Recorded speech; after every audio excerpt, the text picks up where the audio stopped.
Weekend Warriors Home Improvement Show, built by Parr Lumber. When it comes to big or small projects around the home, Tony and Corey have got the know-how and the answers to make your life just a bit easier. Here they are, your Weekend Warriors, Tony and Corey. Hey, welcome to the Weekend Warriors Home Improvement Show built by Parr Lumber. I'm Corey Valdez. And I'm Tony Cookston. Thanks for tuning in with us today. We've got another great show lined up for you. Tony, we have a couple special guests in the studio with us. We are talking with Habitat for Humanity today, one of the best organizations in the country as far as I'm concerned. Well, we're in the Pacific Northwest, and if you're listening to this show, you're in the Pacific Northwest, and if you're in the Pacific Northwest, then you know who Habitat for Humanity is because they are all around us. It is so great to welcome Malia and Tor from Habitat for Humanity. How are you guys doing this morning? Fantastic. Thanks for having us. Awesome. We are so excited to be able to talk to you and really get Habitat's story out because Habitat does amazing things. The partnership between Parr Lumber Company and Habitat for Humanity is also amazing, and so we love to share the story. Yeah, so Habitat for Humanity is a very well-known nonprofit, obviously. Across the United States, we have over 1,000 local offices, or what we call affiliates, that serve a local area. I'm with Habitat for Humanity Portland Metro East, and we serve in Multnomah and northern Clackamas County. We've been here in Portland since 1981. We're the oldest Habitat office on the West Coast. In that time, we've built over 350 homes and served hundreds of people, which is amazing. And a lot of people have heard of Habitat for Humanity. They don't know exactly what we do. They know it has something to do with houses, possibly. Yeah. So there's a lot of misconceptions, too, going along with that. There is. Number one, a lot of people think Jimmy Carter started Habitat for Humanity. He didn't, but he is an awesome guy, and we love him, and he's really helped spread the word. Nice. But what we do is we serve low-income families with affordable home ownership. Now, a lot of people think that maybe we give the homes to the families. That's not the case. They're actually buying the home from us with an affordable mortgage and an affordable mortgage payment. So they're doing all the work. And as part of that, they also partner with us and do 300 hours of sweat equity. So they're out. Yeah, it's awesome. So they're out on the build site, building their home and their neighbors' homes. So by the time they move into their homes, they know all their neighbors and it's a community. It's pretty amazing. I think one of the taglines or slogans that have been used over the years, Corey and I have been talking to Habitat for Humanity people, is we give a hand up, not a handout. That's exactly the case. Nice tagline, by the way. I love that. Appreciate that. I've always really loved that because it really tells the story, right? You're not giving it away. You're selling it, and you're making them work for it and qualify for it. So they have to be deserving, and they have to earn it, which is great. Well, and there's a huge need, especially here in Portland, where we're having a huge housing crisis. The last time we did a round of family selection, it was for 12 homes, and we had 429 completed applications. Wow. Yeah, it's just really dire here in Portland. But it's an incredible opportunity for these families. We partner with families that make as little as $30,000 a year, and they can buy a home here in Portland. I mean, you can't even really afford rent at that point in time. Oh, yeah, for sure. Yeah, it's actually one thing that's pretty incredible is that right now in Portland, there isn't a single neighborhood that's affordable for the average family of color, single head of household to be able to rent and especially not buy. So that's pretty crazy. Yeah, that is crazy. I'd say that there's no doubt Portland is a city desperately in need for the help that Habitat for Humanity is giving. And we have seen firsthand the amazing work that Habitat does on the job site and off the job site. So I'll take this opportunity to ask you, Malia, tell us about the other part of Habitat for Humanity. Tell us about the Habitat for Humanity ReStore. So the Habitat for Humanity ReStore is kind of a fundraising arm for Habitat for Humanity. There are about 1,000 stores nationwide and I think 50 in Canada. And what the ReStores do is we accept donations of building materials, furniture, appliances, housewares, home goods, and into our stores. We sell the items at discounted prices, and the funds that we raise go back into supporting affordable homeownership opportunities in the community. So we like to say the ReStore has a 3-part mission. Number 1 is to raise money for Habitat for Humanity. Number 2 is to keep good reusable materials out of the landfill. Yes. 7,767 tons last year, which is pretty cool. Wow. Is that nationwide? That is our 4 metro stores. Wow. So between our 4 stores, we have a Vancouver location, Beaverton location, Portland location, and Gresham location. So, I mean, imagine that on like a nationwide level. That's incredible. 7,000 tons. 7,767. My goodness, that is a lot of refuse. It is. It's really cool and amazing to see the kinds of things that people donate. And then the last part of our mission is to be a place in the community that provides good, reusable materials at discounted prices, quality materials to the public for home improvement projects, yard improvement, furniture, things like that. We can speak to that also firsthand. Corey and I have bought many, many things at Habitat for Humanity ReStore. And the product there, it's not like, I want to just separate this a little bit from my experience. It's not like Goodwill. You're not necessarily going there to buy something that's used or old. In some cases, sure. In some cases, it's some old barnwood or something that maybe you were trying to get your hands on. But a lot of times, it's new stuff that's been donated by businesses like Parr Lumber Company. Like Parr Lumber. And, we went over there one time and Corey says, "Oh, look at this shower head. This shower head, it was a brand new shower head. There was a whole bin full of them." And he said, "This is the best shower head ever." And it was like so inexpensive. Yeah, it's like $5. Yeah, we both bought them. I mean, it was, so you just never know what you're going to find. And it's not necessarily used, although oftentimes it is. And that's great too, because you get such a good deal. And we like to have a good mix of new and used materials. And really our business is donation based. So what we have donated is what we carry. So, we try to, my job in particular is going out and meeting with businesses and trying to make sure that we have a good mix of all of the things that we want to carry, building materials, furniture, and appliances. But sometimes we end up with some really oddball, unique things as well. Unique, yeah, for sure. Very unique. Like somebody was destroying some tattered old bookshelves that they had that were built in the 60s, but they still had these gorgeous solid wood oak shelves in them that were in perfect condition. So we're going to palletize those and take them in. And I mean, it's nice solid wood and hopefully somebody will want to buy them. I'm sure. Absolutely. Corey and I were out not too long ago buying wood for a project, and it didn't really matter what type we used, and it didn't even really matter what size. We just needed the board footage to create this project. And honestly, if we'd have come across some big slats of solid oak, we could have used it. Yeah, I would have used it. We could have used it for sure. So that definitely is product that gets used. And the fact that you're taking the time to turn it into something, which kind of brings me to another thing. The last time we had somebody on the show from Habitat for Humanity, we talked a lot about repurposing. Yes, the Bend. That was the Bend Habitat for Humanity. Yeah, the Bend. One of the things that they did so well there is they would bring stuff in and repurpose it. And I think that not only did they have something that had been used before, and amazingly, but now they've turned it into something new and it's being used for something completely different. So I'll ask you about that as soon as we come back from this break, and we'll talk about how Habitat repurposes and makes old things new. You're listening to Tony and Corey, your Weekend Warriors. Don't go away.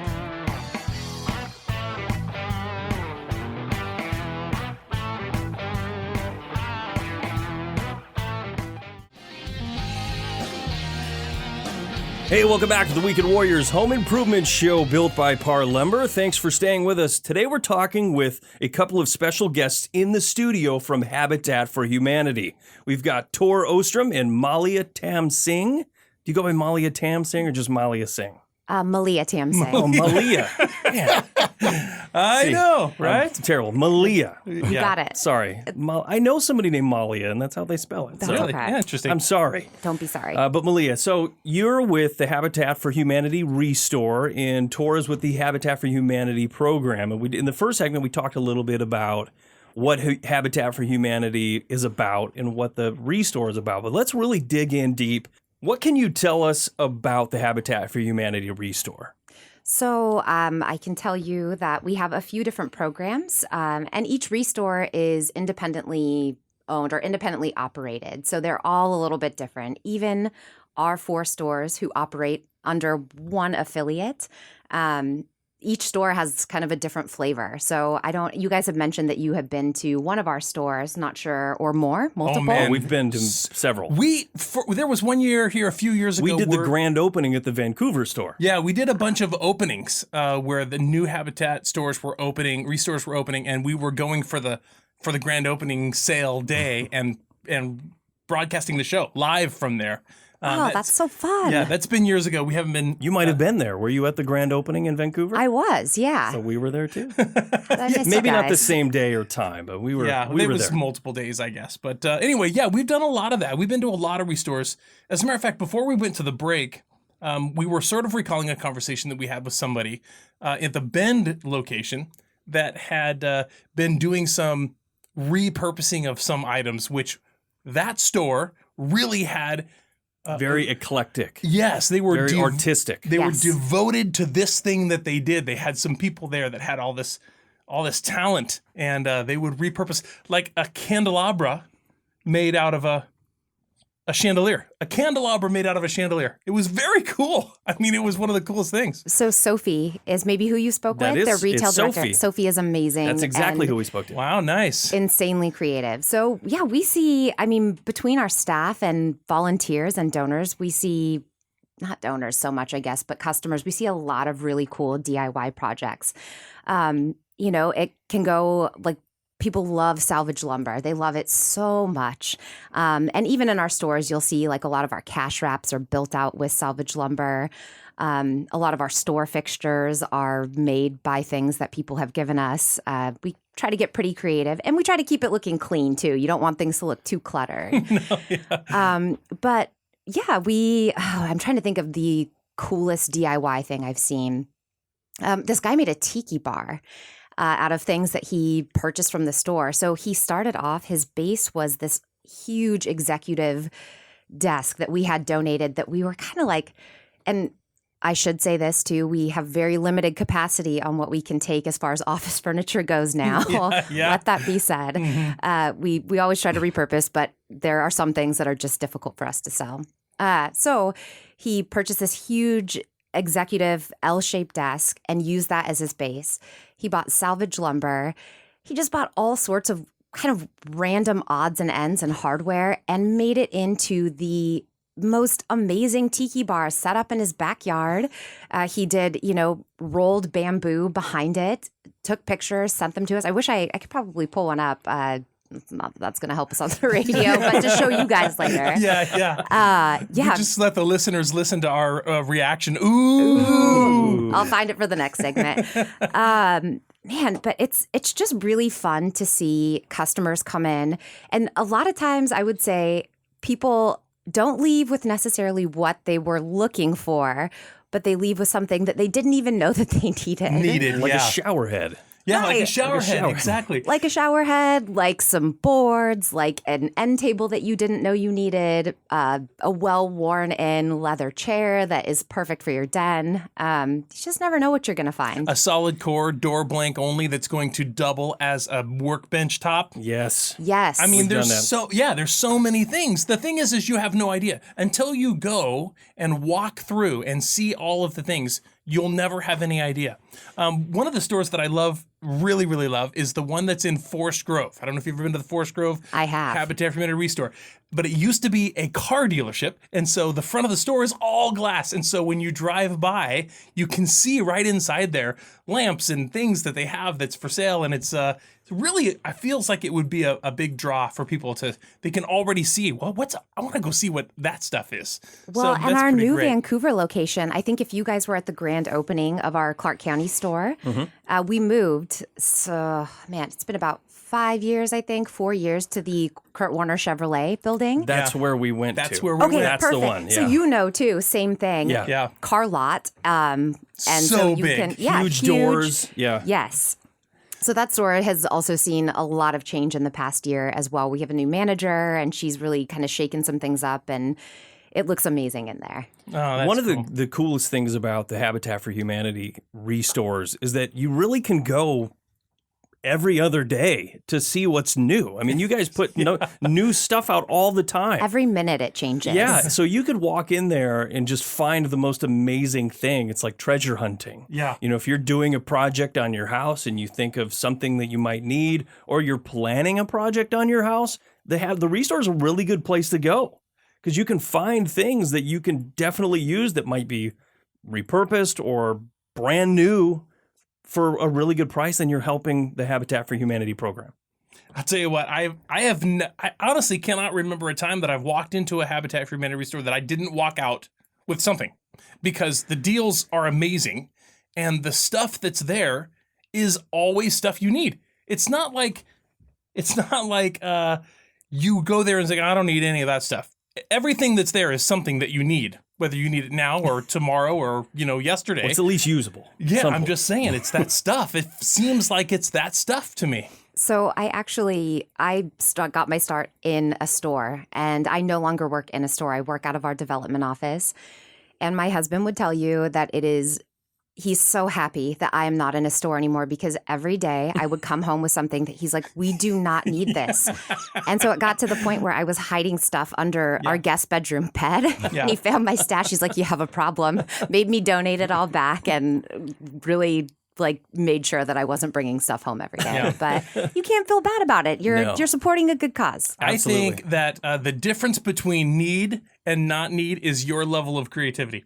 If you're walking in there and you're like, why, you know what I can do with that? I need that. I really believe that it's something that I need, as opposed to just something that I want. Corey has a little different way of looking at things. He's just more analytical. He thinks more analytical than I do. I'm a reactionary buyer. I see something that I like, it's something that I need. If I like it, I need it. That's all there is to it. Well, I face the consequences too if I bring something home. What is that for? Where are we going to keep that? Doesn't matter. It was cheap, so we're good to go. Needed that lobster tank. Yeah, totally. Well, and when you start running out of hiding places, that's when you know you're in trouble. Just need to start making stuff. Yeah. I mean, maybe that's a thing. We all start like an Etsy page, and we, build things out of Habitat for Humanity ReStore stuff and resell it. Yeah. Do you ever find that the people that you're building homes for, that there's an opportunity for them to come and work or volunteer in the ReStore? Do you find that people you have done for feel a sense of obligation to come back and be a part of the program even after they've done their thing and gotten completed? Absolutely. Yeah. Yeah, the families do 300 hours of sweat equity, and as part of that, they're out on the build site as well as at the ReStore. So they're really interacting with both branches of the office, which is very cool. And so they also are able to, down the road, maybe 20 years later, and they want to redo their bathroom or their kitchen or something, they can purchase supplies from there, and they have the skills from the volunteer work they've done on the build site, which is pretty cool. Oh, yeah, there is a lot of skills that you can get from that. Corey and I have both also... I've learned a lot. We have both also been out to a job site and swung a hammer and helped with the actual construction process, as well as walking through new construction and then relaying that to the radio show and talking about what they're doing on the radio, which we have always really enjoyed. We need to talk some more about that as soon as we come back from this break. You're listening to Tony and Corey, your Weekend Warriors, and we'll be right back.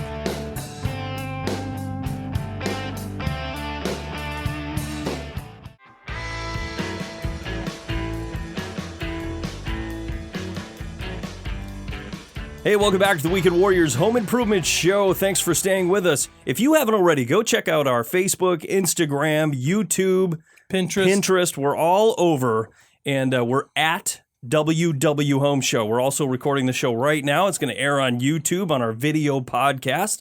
So if you're listening to the show and you want to go watch it, go check that out. Today we have Tor and Malia.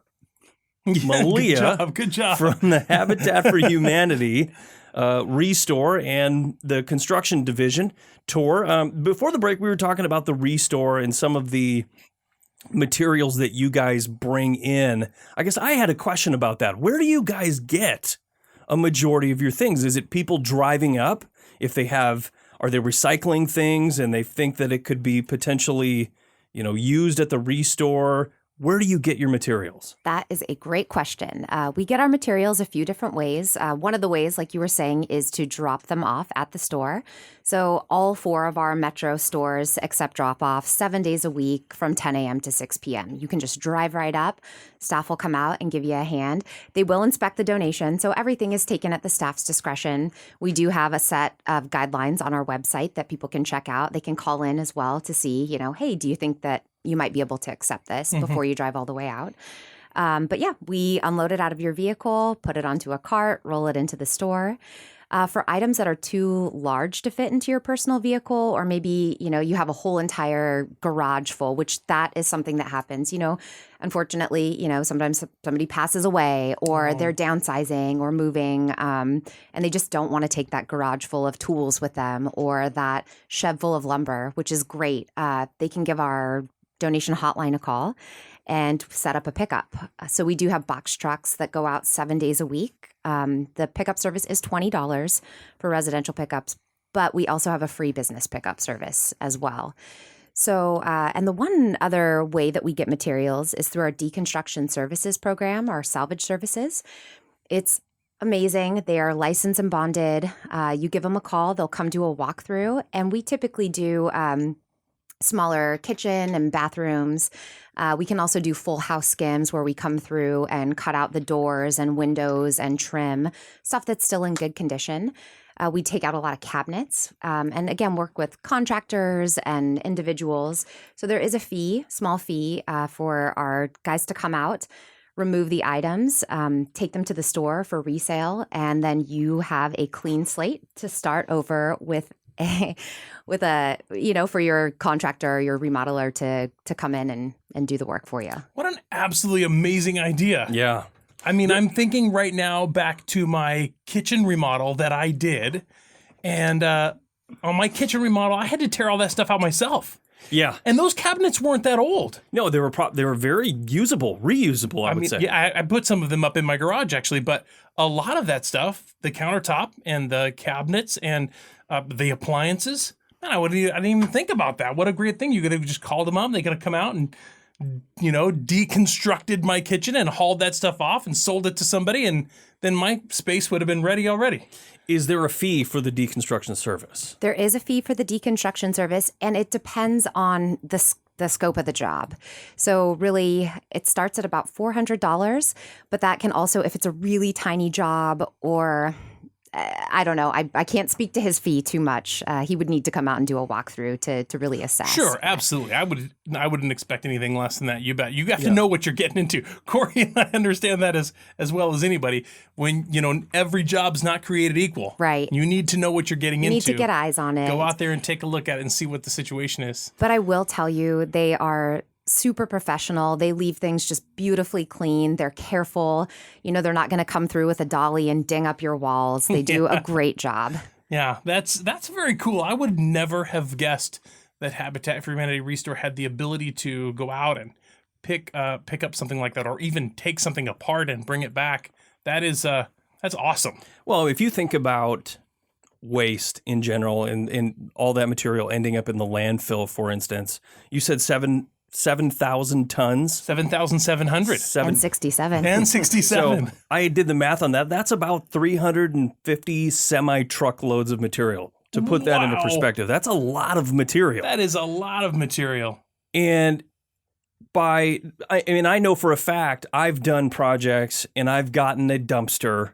And I tell you right now, a dumpster is $700-800. Yeah. Just to have it out in your driveway, and then you're throwing all that material in there and it's just going away versus paying the same amount of money to have somebody take it away that can be reused somewhere. Right. And I know that probably a majority of the remodel projects that are going on in my area, it's totally reusable.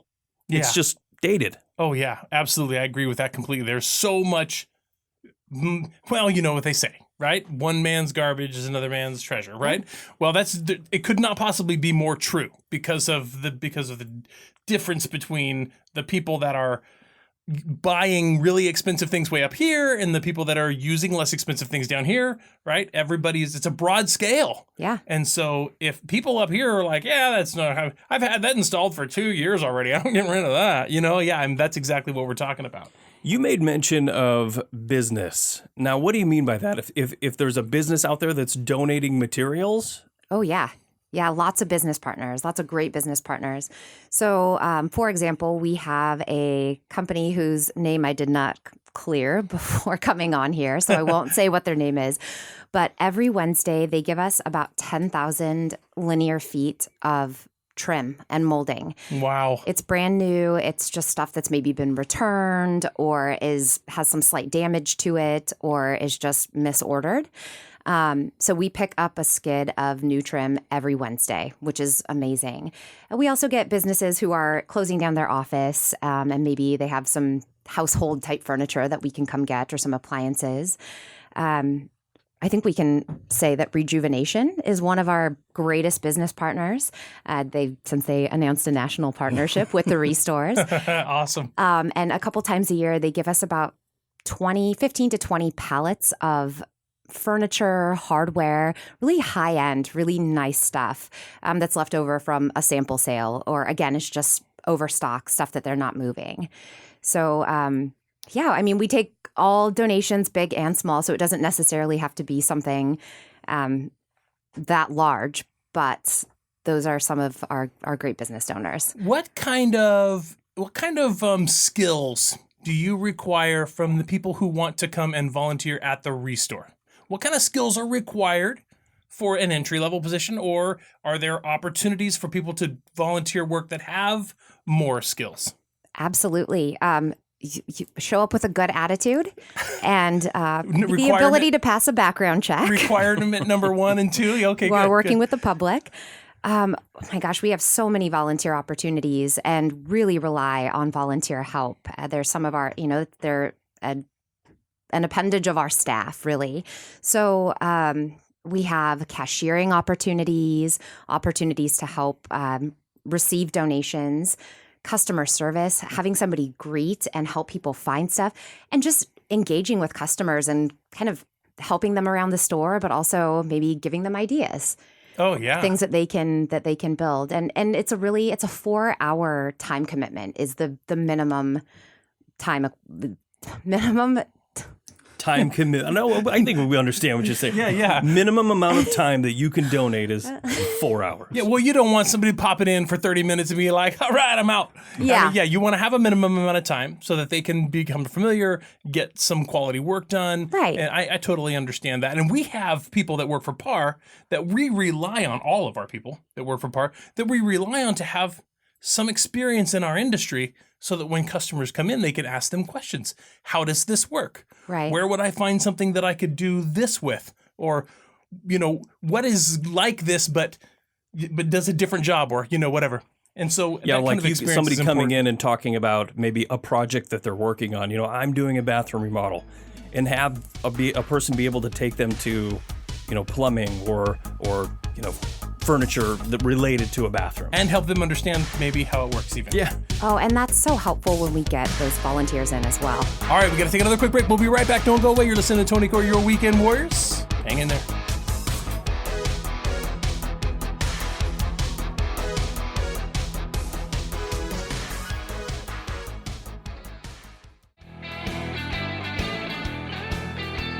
Hey, welcome back to the Weekend Warriors Home Improvement Show. Thanks for staying with us. Today in the show, we're talking with Tor Ostrom in Malia. Man, I did it again. Malia Tamsing with the Habitat for Humanity Company. I even phonetically spelled it out. Habitat for Humanity ReStore. Yeah. My friend Malia is probably listening, and she's going to give me so much crap. But we're talking your friend Malia? Malia, thank you. See, I'm all messed You're going up. to start calling her Malia. Yeah. That's fine. You know what? Because we're all friends here, and everybody knows Corey's not trying to be. Anyway, this is so much really good information that's coming out of the show, and I absolutely love it.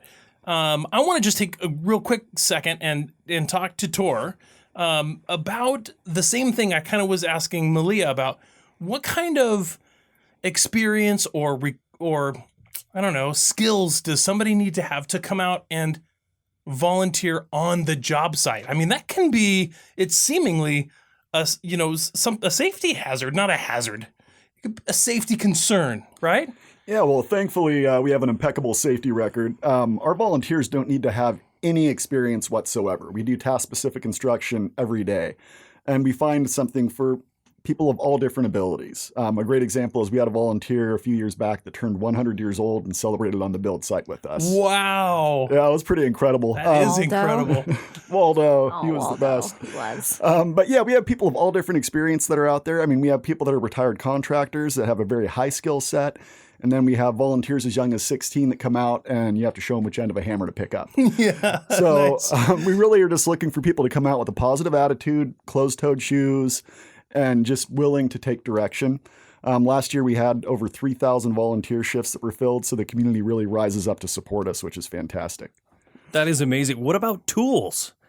So people are welcome to bring their own tool belt, hand tools, just not their own power tools. You know, we provide all the different tools and protective gear. You're going to be wearing a hard hat, which looks really cool for your Instagram photos. Yeah.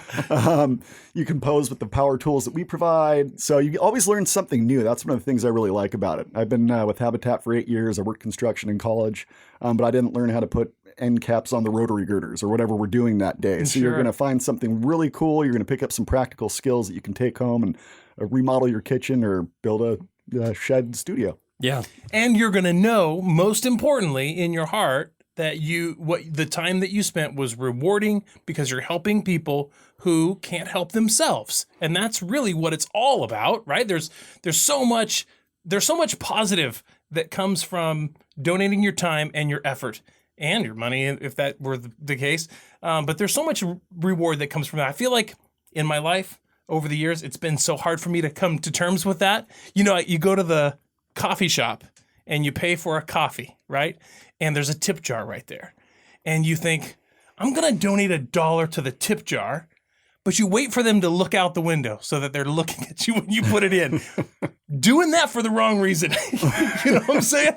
There was a still Seinfeld appreciated. skit about that, wasn't there? But later, George Costanza. as an older man, I realized that the reward for donating is not for somebody to notice that you've done it, of course. And I know I'm saying something that everyone knows, but for me, it was 15 or 20 years ago, it was a leap. It was a big deal for me. Well, that's one of the things that really was really cool for me when I started with Habitat. I knew the families that we partnered with were going to be excited about getting their home.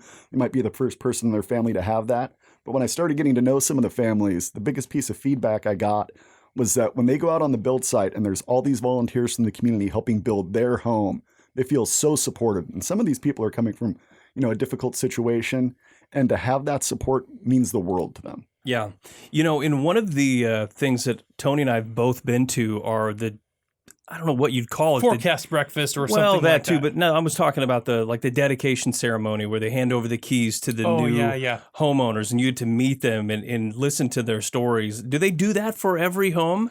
Yeah, so we usually do it in kind of chunks, so phases of construction. So actually this Saturday, December 7th, we're holding a home dedication for 8 families in the Coley neighborhood. It's the second phase of a 15-home development. So there's going to be 15 families there.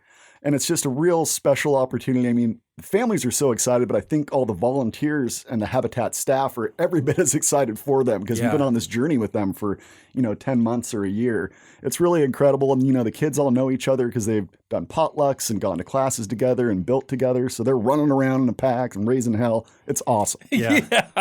I think where I thought you were going with that last one was Corey and I had been to a lot of those forecast breakfasts with Habitat for Humanity where people will come up and say a few words. I got my Habitat for Humanity home built 20 years ago, and now I have this role in the company. And then the next person will come up. Mine was 15 years ago, and now, since then, I've helped build, 42 houses.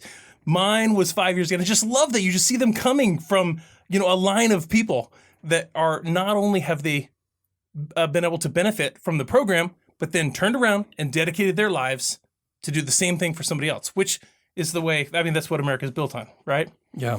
And homeownership is so important. Oh, it's incredibly important for these families. And the homes that Habitat builds here in Portland are amazing. Actually, 3 years ago, we went out and surveyed over 350 families that we'd already served. And what we found is that the graduation rate for kids that grow up in one of our Habitat homes is 19% higher than the Multnomah County average. Wow. Which is a huge improvement. And a lot of that's just from the stability of, not having to bounce around, moving houses because your landlord decides they want to raise rent too much, or it's just not safe to be there anymore. So, Right. There's also a lot of health benefits. In Portland, we have a lot of liquid sunshine. So there's a lot of homes that have mold that aren't well built. So we really take that into account when we build our homes and do a really great job with that. One of the most amazing things to Tony and I were several years ago, we went to a subdivision, a Habitat for Humanity subdivision that was being built. It was a Leeds program. Yeah, was it in Hillsborough? I feel like it was in Hillsborough maybe, where they were building all of the houses LEED certified. I think they were LEED Platinum. Yeah, LEED Platinum. Yeah. They LEED were Gold or LEED Platinum. Anyway, this program, you're familiar with LEED certified? Yeah, certainly. We right now, the homes we're building are built to Energy Star standards. Right. So we're really making sure that these homes are affordable both to purchase and then to live in afterwards. Because a lot of families are coming from situations where they're paying incredible heating bills because they're not in a well-insulated apartment. So that's something that we really think is important. And the energy efficiency is something we really take into account with the different appliances and everything that we put in. So we're taking the environment into account so that we can live up to the standards of the ReStore. Right. Well, we literally did a show last week on how to save money and stay warm in the winter and reduce your energy costs. So, I mean, that kind of really hits home for us. It really does. But like, again, the subdivision LEED certified, if our listeners don't know what that is, it's leadership in environmental or energy efficiency and design, right? LEED. Yeah. LEED certified, LEED, something like that. But what it is it's a method of construction that is built to a very high level of energy efficiency. The highest, really. You'll see 2x8 construction in the walls with extra thick insulation. You'll see triple pane, really low U-value windows, the really high efficiency heat pump in there. High-heeled trusses with it just insulated galore. And they say that the energy bill for these houses in the middle of winter is like $20. Yeah. $30. It's incredible. Very nearly net zero homes. And Habitat for Humanity built an entire subdivision of these homes. And not only that, but it was on a time frame. They had to have it done in a very specific amount of time. And there were Habitat volunteers and professionals crawling around that place like ants. They were just everywhere. Yeah, there was a professional contractor, and I don't recall who it was, but the professional contractor was there really doing everything. They whipped that project out, and it was amazing. Amazing. Sounds like a home builder's blitz almost. I think it was. It was a That's blitz. exactly Yeah. what it was. The blitz builds are really fun. It was absolutely crazy. It was crazy. There was a lot. It was a hotbed of things that were taking place there while we were there. But in general, to build so highly energy efficient, to ensure that the people moving into that home can afford it for the lifetime. When you're a young homeowner, I remember when I bought my first home, you move in and you don't think about the gas bill and the electric bill and the water bill and all those things that Property come in, taxes. and you're like, oh man, I forgot about these. You sat down at the table and they tell you what your mortgage payment is, and that's really all you think about until you get in there and realize that there's all of these other things. And when you can have an energy efficient home where those bills are minute in comparison, it's crazy. Yeah, it's absolutely. And the depth of benefit that a homeowner will have that they get from Habitat for Humanity is so great, but even better because they worked hard for it. They had to sweat and they had to work, and then when it's done, they want to do more. We're going to talk more about that when we come back. You're listening to Tony Corey, Your Weekend Warriors. Don't go away.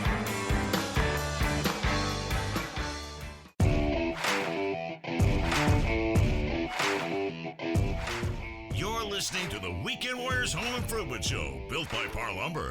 When it comes to big or small projects around the home, Tony and Corey have got the know-how and the answers to make your life just a bit easier.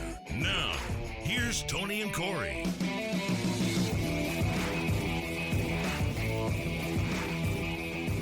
Hey, welcome back to the Weekend Warriors Home Improvement Show built by Parr Lumber. I'm Corey Valdez. And I'm Tony Cookston. Thanks for sticking around with us. Today we're talking about Habitat for Humanity and the Habitat ReStore. We've got Tor Ostrom and Malia Tam Singh in the studio with us. I pronounced it correctly. Thank you so much. But yeah, so we're talking, before the break, we were talking a lot about the Habitat for Humanity program. What are some other things that is just amazing about the program? Well, I think one thing that we really try and do is set these families up for success. They're working so hard for this opportunity that we want to make sure that they're really prepared. So we have a whole series of educational classes that the families go through. So they're learning about financial fitness, budgeting, how to be part of a homeowners association, how to maintain their home, which is really important after they've moved in. Yeah. They need to listen to our show. Yes, absolutely. Exactly. That's actually going to be a new class. We're going to have Weekend Warriors come in and teach every Saturday. I like that. But yeah, it's amazing because the families learn so much through this process that, it's not the kind of stuff that we necessarily learn in school anymore. So they're really getting set up for success. And then we also have a bunch of fun classes that we do too. So like I might swing by the office on a Saturday and there's 30 people potting plants or building hanging baskets. So those classes are actually, some of them are going to be open to the public, and people can find that on our website at habitatportlandmetro.org. Okay. Yeah, I was thinking about that. We were talking about this during the break because, I'm pretty sure the last time I heard the statistic, the Habitat for Humanity homeowners, their rate of default on their loans is unbelievably low. Yeah, it's actually incredible. It's way lower than the average for the country. I think we have a default rate of less than 1%. Yeah, that's incredible. So that's pretty good. We're pretty happy with that number. And a lot of it's, the families have worked so hard for this opportunity that they're going to take full advantage of it. They want to stay in that home and raise their families and then have their kids raise their families there when they've passed on. So we see these families stay in their homes and really set their family up for success. It is incredible because if you think about the reasons people default on their loans, right? It's they don't know how to save money or they don't know how to plan for the future or maintain their homes. They might buy a house and let it go into disrepair and then all of a sudden, oh man, I got to spend $50,000 on this thing because it's dilapidated and falling apart. And well, I'm not doing that. Default. Right. It just happens. And it happens to normal people that just don't know what to do. Like you said, they don't teach that stuff in high school. Yeah. And that actually leads me to another part of our program that many people don't know about. When people think of Habitat, they think of us building new homes, maybe repairing older homes and giving those to a Habitat family. But a new program that we started just a few years ago is exterior home repair. So this is for generally lower income people that maybe they can't afford to put a new roof on their house or they just need their lawn cleaned up because they no longer can physically do that. So that's a project that we actually started in the Coley neighborhood as part of our partnership with Living Coley. But we're expanding that citywide. So maybe you need your siding worked on. Or I go back to the roofs because we're doing a lot of those, and that's such an important part of the building envelope. But you can find more information on our website. I'll say it again, habitatportlandmetro.org. Okay. Yeah, I was just going to speak to the home maintenance part of the education you were talking about and how important that is. Corey and I devote 52 weeks a year to teaching people how to maintain their home. The most important things about your home that you need to know as a basic homeowner to keep your house from falling apart and protect the investment that you've made there. So that is so huge. It's such a big deal that you share that information because homeownership is something everybody wants and nobody's ready for it the first time. Everybody wants it and nobody's ready for it. That simply is what it is. Yeah. Because you start to need it at such a young age and you just haven't prepared. Just haven't. We talk about this all the time because it's the basic things that don't cost anything that get neglected the most. So yeah, the simplest things. Cleaning out your gutters, changing your air filters. Yes. Yeah. Video about that. Yeah, or not insulating around your pipes and then ultimately having something break, which costs thousands and thousands. It's just crazy things. Let's talk a little bit. Let's go back to the Habitat ReStore. We talked a lot about donations earlier. You said that you do deconstruction services, the pickup services if people have things. We had mentioned before, or maybe we talked about this during the break, but if businesses want to donate, if they have materials, in their warehouse, or if they're a company like Parr Lumber Company that might have overstock of something or dead stock that's been sitting around, how would they get to donate? Do they contact you, or how does that work? Absolutely. I'm going to go out on a limb and give you my cell phone number. It is my work cell phone number, 503-715-7706. You can contact me directly, and I would be happy to talk with you about your donation and figure out how we can work together and how we can partner. The other way that you could schedule a business pickup or submit a donation inquiry would be through our website, which is separate from Tor's, pdxrestore.org. So either way would be a great way to get a hold of me. Is there materials that you would decline? Yes. You did mention some office furniture is difficult for you to sell, so you're not stocking up on that.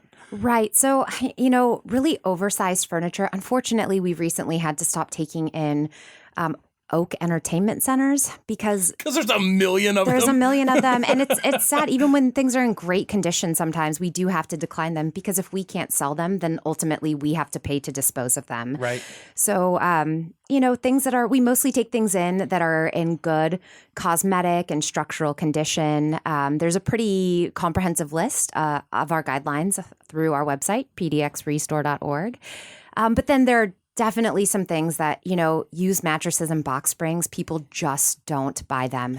They're freaked out by them. Of course. I kind of get it. I'm freaked out by them. Right. Sleeper sofas and hide-a-beds, hazardous materials. We try not to be too picky, and we definitely want to accommodate our donors, but we do also need to make sure that our money is going towards building habitat homes and not paying for the cost of disposal. You know what I feel like? Nobody wants mattresses. Literally nobody wants mattresses. We should open a business, Corey. Selling used mattresses? Well, no. Nobody wants. We know what I'm saying. That's a great business idea. Killing me. We need to develop a use for the materials that are in them. Oh, okay. And an efficient way to break that down and use it. So then we open a bid. That's it. We just take in old mattresses and then we turn it into something phenomenal. Composite decking? Yeah, or something. Oh, I like that idea. So I actually have an interesting thought. In about 10 to 15 years, they're going to stop taking in shiplap. I guarantee it. Yeah. And barn doors. Barn doors and shiplap and vessel sinks. This is going to be No more vessel sinks. Overpopulating their stores. It is funny how that happens. Yeah, you either have way too much of something or way too little. So we spend a lot of time. flow. We spend a lot of time talking about trends too that go out of style. But we got to take a quick break. When we come back, more Habitat for Humanity. Listen to Tony and Corey, Your Weekend Warriors. We'll be right back.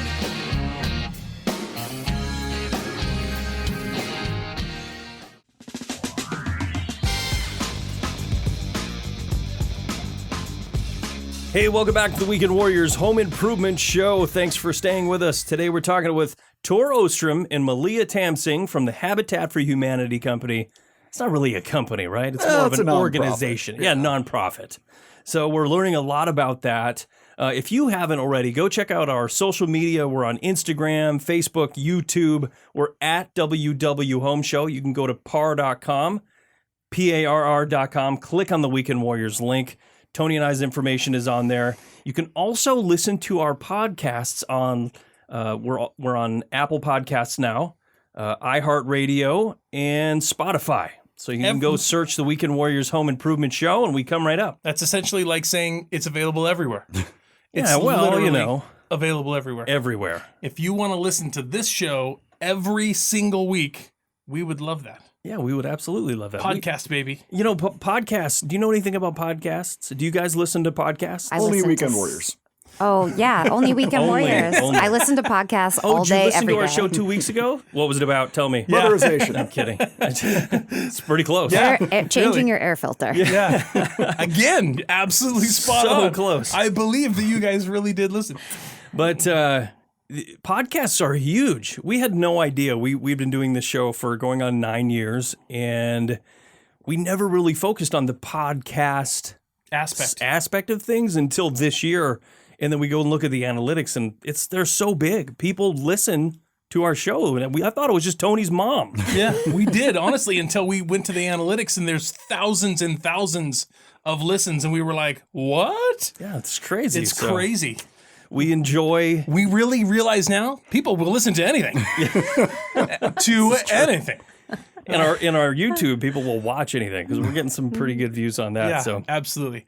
Anyway, so we're talking about Habitat for Humanity.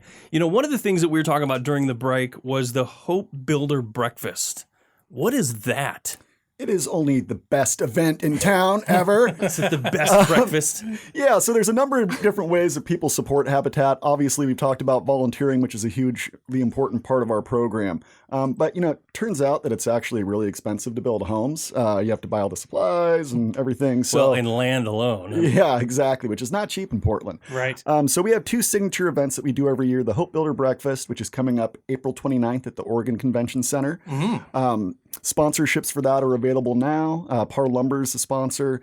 You can find information on our website, habitatportlandmetro.org. So we'll have this year, we can only take 1,600 people at the event. So it's going to sell out really fast. We'll be putting out individual tickets for availability in January, but there'll be information on our website about that. And one of the important things about the event is there really isn't a cost to attend, but a lot of people will make a donation at the event. So we're hoping to raise over $500,000 for affordable homeownership in Portland. Yes. Wow. That's awesome. Incredible. Well, and that leads me to one other thing. I do know that people this time of year are often deciding where they want to donate their funds at the end of the year, what charities they want to support. Oh, yeah. I know a really good one. It's Yes. Called Habitat Portland Metro East. So they can just visit our website and make a donation there or through the Willamette Week Give Guide. Wow, yeah, that's great. That is a great tip, and I know that is true, especially around the holidays. People are really thinking about how they can give back because they're thinking about giving, a lot of giving at this time of year, and so that's very timely information. Corey and I have been to the Builder Breakfast. I called it a forecast breakfast, but it's a builder breakfast. And it's so emotional. I mean, how emotional is that? You guys already know because you're there all the time. But we've loved it, absolutely loved it. And if you are not compelled to give something by the end of that, then there's something wrong with you, and you need to get a checkup. Yeah, absolutely. It's great. It's super great, and some huge success stories, and just a complete understanding of how things go. And you are surrounded by people at that breakfast who are there because they want to be a part of the program, which is absolutely amazing. Heartstrings. If you don't cry, there is something wrong with you. You're right. Stone cold. Yeah, absolutely.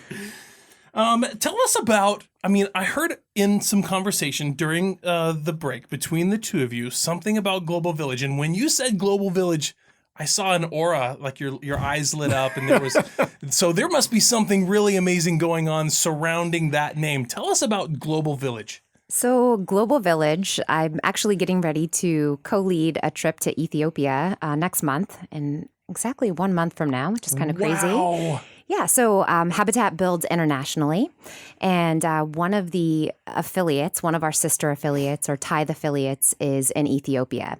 So I have the opportunity to lead a group of 15 people along with my co-leader, Lauren, who's amazing, and we're going to go build in another country. And so kind of just get to be immersed in a community, building, using their building practices, which will be much different than here, and just really getting to know some homeowners and some communities, and I'm really excited about it. So there's lots of different opportunities.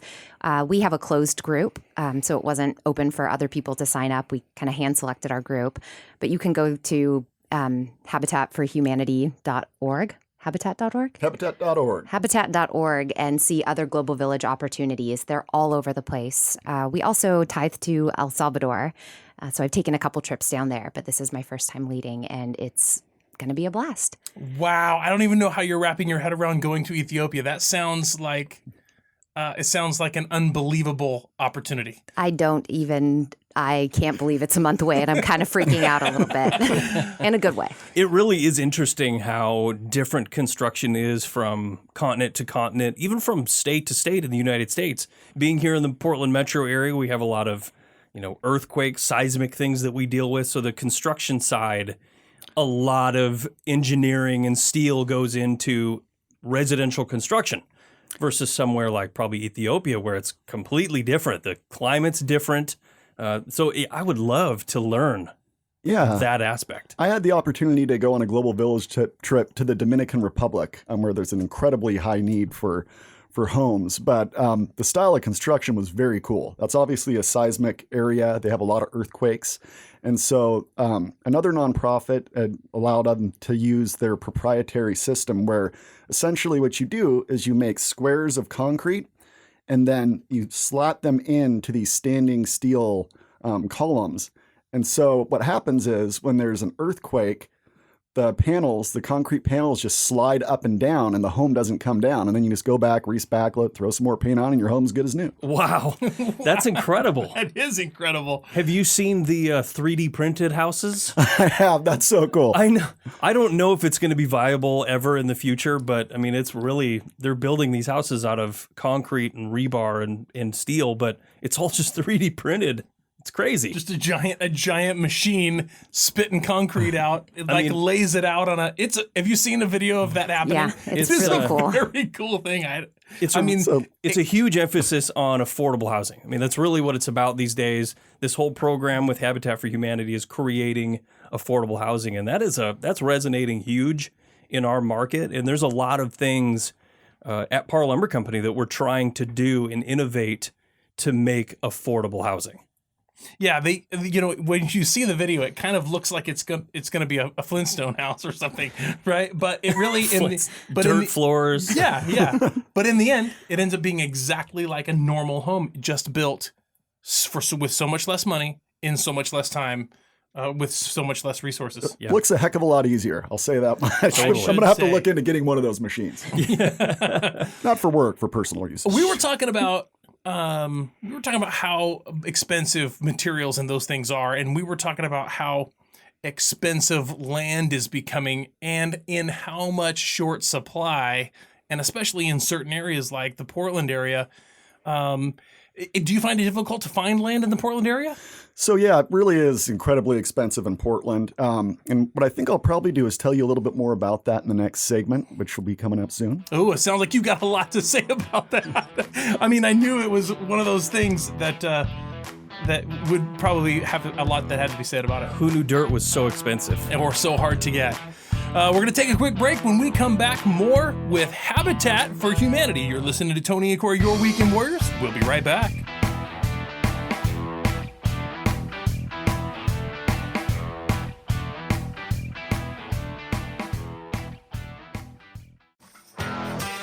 Hey, welcome back to the Weekend Warriors Home Improvement Show. Thanks for staying with us. Today in the show, we've got Tor Ostrom with Habitat for Humanity and Malia Tam Singh with Habitat ReStore. The Habitat ReStore is an amazing store. If you've never been in one, you should probably find the nearest one. Malia, tell us where all of the ones in the Portland area. There's lots of stores. They're in Bend, they're in Seattle.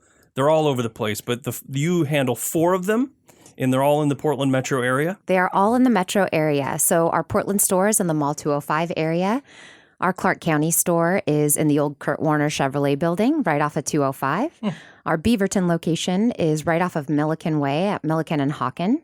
And our Gresham location is at the corner of 181st and Gleason. So if you do visit pdxrestore.org, you can find location information and directions to all of those stores. And hours. What are the hours? Our hours are 7. We're open 7 days a week from 10 a.m. to 6 p.m. So you can shop, donate, volunteer, all of those hours. Are you guys always in need of volunteers?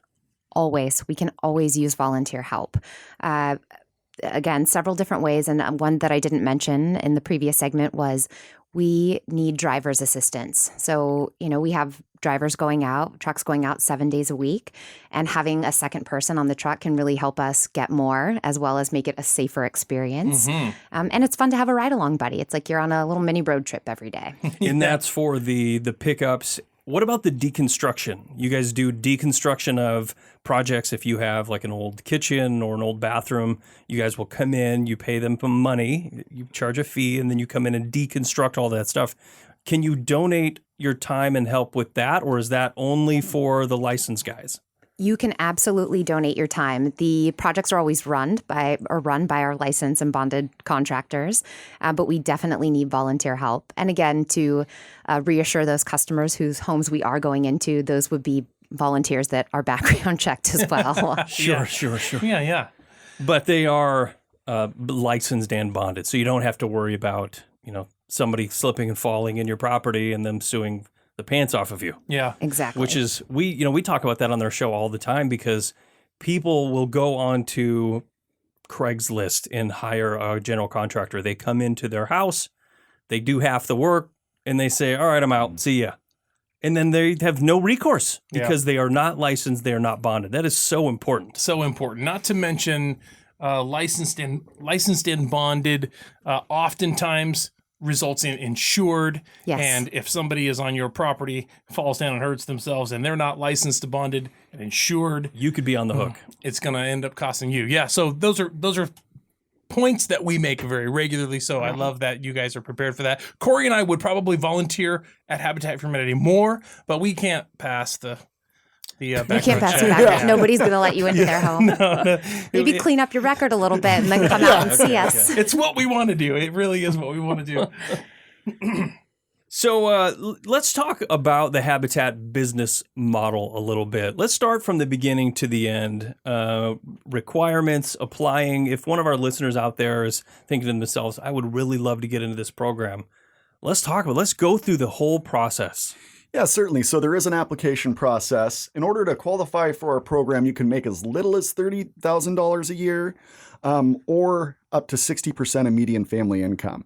But to put it in perspective, the average family in our program makes $35,000 a year. Wow. But recently we made a change where a third of the homes that we build is going to go to families that make between 60 and 80% median family income, so up to $55,000. And that's to create a mixed income community, which has benefits for everybody. So we're really excited about that change. And those first homes with that are coming up soon. But so what a family comes in, they get an application. It's fairly extensive. They fill that out. They bring it in. And then generally what happens is that we would go out and visit your house, your apartment, whatever it is, and assess the condition. Because we get so many applications, we have to prioritize families that are in the biggest need. Now, that's our general model. Right now, actually, we're participating in the Portland Northeast Portland Preference Policy, which is a policy that's been put in place by the city, and that's to bring families back to North Portland that have been gentrified out. So for our next two projects, families can qualify through that program. But generally, you'd come to the office, fill out an application. We're taking applications right now, actually. Once we've decided which families we're partnering with, and that's an equitable process where we're looking at their home conditions, essentially, and figuring out who's in the highest need. And then we'll give you a call and say, hey, you get a Habitat home. And so then everybody goes wild. Oh, that's awesome. So then families can start doing their sweat equity, taking their classes so that they're really ready to be set up for success. And then they move into their home and they're ready to go. It's pretty amazing. I've decided what I want my volunteer time to be spent doing.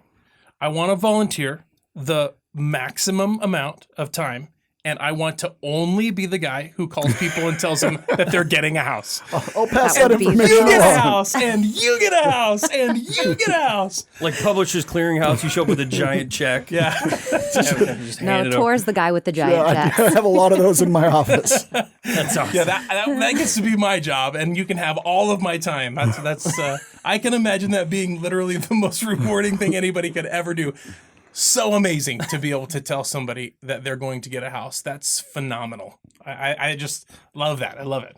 So the application process, do people just go onto the website? Do they go to habitat.org or go to the local? So the local website, habitatportlandmetro.org, there's tons of information on there, and they can learn about the process and hopefully get into a Habitat home. So you mentioned subdivisions, which kind of boggles my mind because I work with a lot of builders every day. That's my job for Parr Lumber Company. I'm in contractor sales. I sell to builders who build subdivisions. And the hardest thing they can do right now is find property. I know before the break we kind of mentioned it. How are you guys getting the property that you're building these subdivisions on? Yeah, so as you know, generally you have to acquire that property quite a while in advance of when you're actually going to start building. There's a huge permitting process and all that. So we're always on the lookout for land. We want to be the best stewards of the funds that are donated to Habitat that we possibly can. So we're always looking for a deal. And so we're lucky enough that with the Habitat name and our reputation locally that people do take us into account. So some of the properties that we acquire, we might get for half price. That's the only way we've ever been able to build in Southwest Portland, was because a church sold us a property at half price, and we recently purchased another property from a church at half price. But that also happens with individuals. So we've had straight up land donations. We've had lands donated that had houses on them that we could either remodel or tear down. And because of zoning, we might be able to put, more 15 units on a property that had one house. And so we're always looking to be as efficient with our dollars and our resources as we possibly can. But like I said, we're always looking for land and certainly for land donations. So people can always contact us through the website. So if you have a piece of property, if you're a landowner in Portland metro area and you want to donate, I don't see a better process. No, a better charity to donate your land to if you're looking to do that. I feel like it's obviously subject to being able to be partitioned or subdivided, right? It has to be able to be used. Yeah, but if you have that opportunity, that's what a great way to give back and be a part of the solution instead of a part of the problem. Oh, it's huge. And we've been so lucky to have the community support. And we also have donors that come in and, maybe we have a really compelling property that we can really upzone. Which is something we're doing right now for a property, but the donors will come in and help fund that purchase so that we can land bank that to take it off the market and we can really take advantage of that upzoning. Well, how long does it take typically for Habitat for Humanity to get into a piece of property and then start construction on it? Yeah, it can wildly vary. During the recession, we were actually written up in the New York Times for, we did some land banking. We saved up, we bought enough property to last for 5 years without purchasing another property. So that was when prices were rock bottom. And that was many years ago. And right now we're just wrapping up one of those projects. But sometimes we'll get a property and we can turn it around in 2 years. Part of that's going to depend on whether or not there's any funding deadlines on it, or different ways that we can take advantage. So. Yeah, I absolutely love that. Can you believe this, how fast this time is going? We've only got one segment left, so we're going to get a chance to talk to you both about a little bit more one more time before we go. You're listening to Tony and Corey, Your Weekend Warriors. We'll be right back.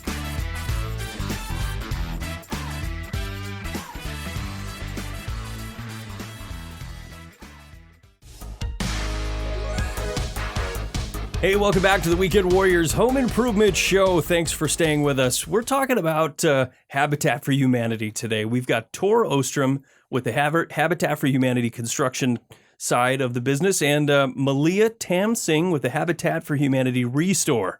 The ReStore is a resource. It's a store. I heard you say it earlier, and you said ReStore, and I thought resource. The ReStore is a huge resource. Yeah, for building materials, for repurposing and recycling used materials or even new materials. So if you've got a project that you're working on, head over to the ReStore, see what they've got. It changes daily. They get donations like crazy. You actually were telling us during the break you've got a huge project that you're deconstructing and bringing to the ReStore. So we are actually not deconstructing this particular project. It's a bit of a hybrid between our salvage services program and our pickup service, though. So we're working with a demolition contractor called Laneco, and they are taking down a 9,000 square foot home in Carlton, Oregon. And it is a beautiful home, and they're completely, it's all coming down. And so the owner actually decided that instead of throwing those materials away and just dozing the house, they wanted them to go to us, which is fantastic. fantastic. I'm so glad and grateful that they thought of us. 9,000 square feet. 9,000 square feet of cabinetry, lumber, trim, lighting. It's absolutely mind-blowing. And that is going to all 4 of our locations. It is so much stuff that not any one of our stores can take all of it. Take all 4 locations to house all that stuff. It's a lot of material. 9,000 square feet. Wow, what an amazing opportunity. It is. It's fantastic. So if you're in the middle of a construction project or you're getting ready to start one, I mean, that's a really good, like Tony said, resource to go check out. Maybe there's some materials there that you can use, reuse. I'm going to give you one perfect example. Corey and I both have cabinets in our garage because cabinets in the garage is a great way to store your paints and your stains and your tools and all your stuff, right? But cabinets are kind of expensive. Well, guess what? You get onto the ReStore, cabinets are not expensive. They're inexpensive, and they're there, and they're perfect for your garage or, your remodel if you were doing something like that. That's just a tip. There's a pro tip right there. Habitat for Humanity ReStore. Weekly pro tip. Weekly pro tip. So, Tor, let's talk little bit more about the Habitat for Humanity. Let's recap some of the things that we've talked about during the show today. If somebody is interested, what are some of the things that somebody can do to come out to help the Habitat for Humanity? Yeah, as I said, there's a number of different ways to help out Habitat for Humanity. There's working on the build side or in the office, ReStore. And also, obviously, financially, there's different ways to contribute to us. For volunteer opportunities or to donate, you can go to our website, habitatportlandmetro.org. But a great way to get involved with Habitat and learn more is to attend the Hope Builder Breakfast coming up April 29th. It's a 1-hour event. We keep it to that, so you're in and out before work. And we have a really, really great keynote speaker this year. I'm not allowed to announce it yet because we're saving up for the big reveal. Oh, Nice. man. Good. Jimmy Carter. Jimmy, dang it, you guessed it. But last year we had author Cheryl Strayed, and as soon as we announced that, we sold out real quick. Sponsorships are available right now. Like I said, Parr Lumber is a fantastic sponsor of that event, as well as our auction, which comes up in October, and that's an incredible event as well. If you sponsor both, you get a discount. Wow. Auction. That's something we haven't done before. Have we? Haven't we? I think I might enjoy that. I'm not sure. I think you would. You should definitely. We will make sure you get the information. Sign me up for that. The hard hat and black tie auction at the Portland Art Museum, October 4th. that I feel like sounds awesome. I've been to that. Maybe. Where do you get the things that you auction off? So we just reach out to organizations that are local, and also our board member, and we have an auction committee that are incredible about getting donations for us. And we have some people that work at really incredible organizations like Bullard and all Parr over the Lumber. place. Parr Lumber is our favorite. Every year they donate a great barbecue, either a Traeger or a Green Mountain. Yes. My man Brian over there always hooks that up. He drops it by the office, and I'm tempted to put it in the back of my car and take it home, but wouldn't it be very good to steal from Habitat for Humanity, I guess. No, that is bad karma, baby. You don't even want to go there. Also, to give Parr some other props too, you guys have showed up several times for events that we've hosted in the store, in our stores with grand openings, and put on a full barbecue spread for Nice. our customers, our shoppers, our volunteers. So thank you for that. Yeah, that's Well, Tony and I awesome. have personally recorded live shows from those events as well. Let's make that happen again. Huge draw. Yeah. I remember at least one person coming in, Asking for directions. saying, "You're in my spot." Yeah. No way. Yeah, it's a great. Those are great events. And Habitat for Humanity is a great company. Parr Lumber Company is a great company. The reason why our two companies mesh so well together is because their heart is in the right place. They both want to be a part of the solution. They want to give back. They want to build up the community around them because a successful community results in successful business. That's really what it's about. And so not taking care of the community around you is ultimately not the right solution. You have to be a part. Well, Parr Lumber's a fantastic supporter of not just Habitat for Humanity Portland Metro East, but all over the state. And we really appreciate it. Every interaction I've ever had with their staff has been incredible. You should go buy a lot of stuff from their people. Yeah, well, they're Parr Lumber Company, family-owned company, and they care about their people. They care about their community, and they care about the consumers. So it's a great partnership. Let's try. Do you have any statistics on families, and how many families have you guys helped, and how many houses have you built Do you know? Yeah, he said it at the, Right right at the off- very beginning right of the off the show. top of your head. Yeah, I think we've built about 370 homes in Portland. So that's a lot of families that we've served. But also through our exterior home repair program, we've served a lot more families. That's something we haven't really talked about. The exterior maintenance program, or what did you call that? Exterior home repair is what we call it. So that it's not just the building itself, but it could be the property. We've had people who, they're older, they can't physically get out and clean up their lawn. They maybe have had a bunch of things stored out there, and so we can come in and clean all that up. The biggest need that we found, though, is for new roofs. As you guys know, once your roof starts to leak, your house is going to start falling apart. Right. And a lot of people, maybe they can't afford that $15,000, $20,000, whatever the cost is of that new roof, so they can come to us and we can make it happen. So they can find out more about that at our website. I'll say it for the 15th time, habitatportlandmetro.org. That's where all the good information is. But this is a really important program for us. We started it in the Coley neighborhood specifically. We've made a commitment to that community, both through new home construction, exterior home repair, and our partnership with Living Coley, which is an organization that's made up of 4 nonprofits, Hacienda, CDC, NEA, Verde, and Habitat for Humanity. And really the genesis of that, we got together, and one of the things we were able to do is we were able to purchase, for lack of a better term, former gentleman's club.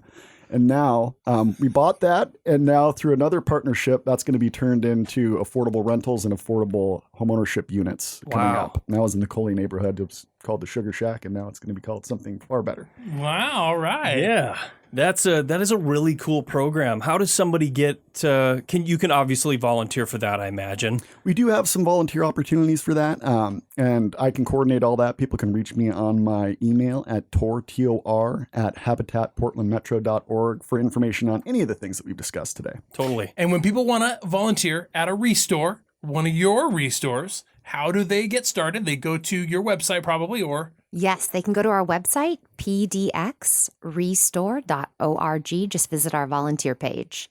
And then they'll have an idea of what types of things that they can be doing and whether they're equipped or not equipped. And you said no experience necessary. No experience You have necessary. something for Good attitude. everyone. That's right. Good attitude. Yes. Background check. Yes, and background check. Yeah, well, that's easy, I feel like, for most people. Let's recap again the need that surrounds families right now. It's the need in Portland is so pressing. What we're finding is as the costs of rental and home ownership have gone up in Portland, wages have stayed relatively flat in comparison. And so families, especially lower income families, are being pushed farther and farther out of town. And these are the people that are helping the city run. They're cab drivers, they're bank tellers, they're people that do all sorts of different things that make the day-to-day life work in Portland, but they're being pushed so far out, Gresham and farther, that it's hard. The cost of commuting in gets more expensive. They might have to move their kids to a different school because they can't stay in the neighborhood because it's gotten too expensive. So it's just really pressing that we're able to preserve affordable home ownership opportunities in Portland. And that's why one of the things that we're doing is we've gone to a permanent affordability model moving forward. So if a family purchases a Habitat home now, and then 35 years down the road, they want to sell that house, they still have to sell it to a family in that same income bracket. So Wow, that's affordable into perpetuity. Yeah, so you have the investment there in the long-standingness of those homes. Malia and Tor, thank you so much for being with us. That's all the time we've got. You've been listening to another Weekend Warriors episode right here On the Weekend Warriors Home Improvement Network. Have a great week.